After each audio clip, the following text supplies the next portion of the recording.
आम्हाला ही भाजी नको, आम्हाला ती भाजी नको. मग मेसमध्ये मुलींना काय भाजी बनवून देत जावं तीच समजत नाही आहे.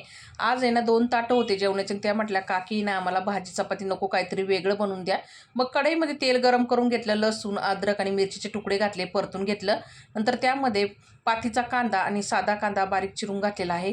परतून घेतलं चांगलं. नंतर त्यामध्ये शिमला मिरचीचे तुकडे आणि गाजरचे तुकडे आणि फरसबीचे तुकडे घातलेले आहे. मिक्स करून घेतलं आणि त्यामध्ये 1 चमचा मी काश्मीरी मिरची पावडर आणि चवीपुरतं मीठ घातलेलं आहे. मस्त असं परतून घेऊन soya sauce, red chilli sauce आणि ग्रीन चिली सॉस घालून ते पण मिक्स करून घेतलं आणि कांद्याची पात पण घातलेली आहे थोडीशी मी. मग त्यामध्ये बासमती राईस घातलेला आहे. बासमती राईस आहे ना मी पहिला शिजून ठेवलो आता. मस्त असं मिक्स करून घेतलं आणि कांद्याची पात घालून ना परत एकदा चांगलं हलक्या हाताने मिक्स करून घेतलं.